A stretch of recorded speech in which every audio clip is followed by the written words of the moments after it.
মমিতা দেৱনাথৰ ন্যায় লাগে মমিতা দেৱনাথৰ ন্যায় লাগে মমিতা দেৱনাথৰ ন্যায় লাগে ধৰ্ষণকাৰীক ফাঁচি দিয়ক ধৰ্ষণকাৰীক ফাঁচি দিয়ক আমাৰ সংগ্ৰাম চলিছে আমাৰ সংগ্ৰাম চলিছে।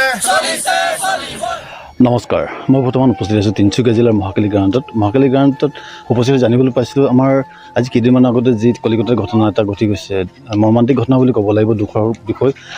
ডক্টৰ মমিতা দেৱনাথৰ যি ধৰ্ষণকাণ্ড সংঘটিত হৈছিলে, তাক লৈ সমগ্ৰ ভাৰতবৰ্ষৰ লগতে অসমৰ লগতে আজি তিনিচুকীয়া জিলাৰ মহাকালী গ্ৰাউণ্ডতো তেখেতৰ আত্মাৰ সদগতি কামনা কৰি শ্ৰদ্ধাঞ্জলি অনুষ্ঠান অনুষ্ঠিত কৰিছে। তাতে উপস্থিত হৈছোঁ আৰু ইয়াৰ ৰাইজে ইয়াৰ পৰা কি বাৰ্তা দিব বিচাৰিব, কি জনাব বিচাৰিব, সেই সবিশেষ জানিব যত্ন কৰিম আৰু আপোনালোকক জনাব যত্ন কৰিম। প্ৰথমতে আমি বাইদেউ এগৰাকী আছে, বাইদেউৰ পৰা জানিম কি অনুভৱ, কি জনাব বিচাৰিব। এনে ঘটনা দিনে বাঢ়ি গৈ আছে।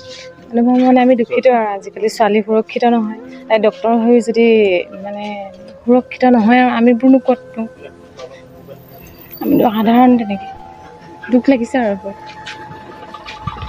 নিশ্চয় কথা ক'ব পৰা অৱস্থাত নাই, ইমানেই দুখ লাগিছে, সকলোৱে মনত আঘাত লাগিছে, ইমান দুখৰ বিষয়, কি ক'ব মানে মাত নাইকিয়া হৈছে। মই বৰ বিশেষ নহয়, আৰু এজনৰ পৰা চমুকৈ জানিম কি ক'ব। এনেধৰণৰ ঘটনা দিনক দিনে বাঢ়ি গৈ আছে। তিনিচুকীয়া 315 নং মহাকালী গ্ৰাউণ্ডৰ এই অটো ষ্টেণ্ডত সমূৰে একত্ৰিত হৈ আজি ডাক্তৰ মমিতা দেৱনাথৰ স্মৃতিত আমি শ্ৰদ্ধাঞ্জলি অনুষ্ঠান আগবঢ়াইছিলোঁ।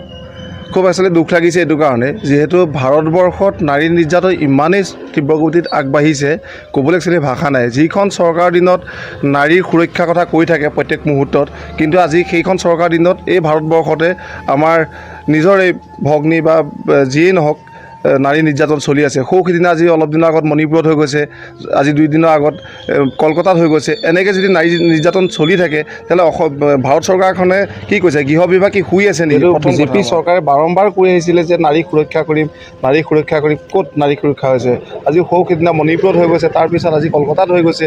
এনেকৈ যে নাৰী যদি নিৰ্যাতন চলি থাকে তেনেহ'লে আমাৰ অসমতো যে তেনেকুৱা এটা নহ'ব কোনো মানে নাই। সেইকাৰণে পুনৰবাৰ চৰকাৰক, বিজেপি চৰকাৰক, আমি কেন্দ্ৰীয় চৰকাৰক, গৃহমন্ত্ৰীকো আহ্বান জনাইছোঁ যাতে এই নাৰী সুৰক্ষা সোনকালে যিখিনি কাম থাকে সেইখিনি কৰক।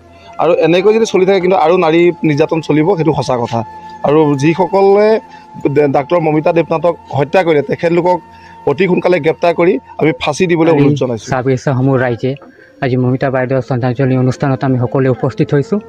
আজি RG কাৰ মেডিকেল কলেজৰ যি জঘন্য ঘটনা ঘটিলে, আমি সমূহ ৰাইজ আৰু আমি ব্যক্তিগতভাৱে আমি বহুত দুখিত আৰু আমি বহুত দুখ অনুভৱ কৰিছোঁ। আৰু যি জঘন্য ঘটনা ঘটিত হৈছে, আমি তীব্ৰ ভাষাৰ আমি গৰিহণা দিছোঁ আৰু মমিতা বাইদেউ যাতে সোনকালে যি দুষ্টিকৰ্মীসকলে যি জঘন্য কাণ্ড কৰিছে তেওঁবিলাকক যাতে শাস্তি দিয়ে চৰকাৰে। আৰু সমূহ ৰাইজৰ আৰু সমূহ ভাৰতবৰ্ষৰ মহিলাসকলক, যুৱতীগৰাকীবিলাকক মই ক'ব বিচাৰিছোঁ, তেওঁবিলাকে ছেল্ফ ডিফেন্স হওক, আত্মৰক্ষা কৰক আৰু নিজকে নিজে তৈয়াৰী কৰক, যাতে সকলো দিশৰ পৰা তেওঁবিলাকে যাতে সকলো মুচিবত বা সকলো বিপদৰ পৰা যাতে নিজকে ৰক্ষা কৰিব পাৰে।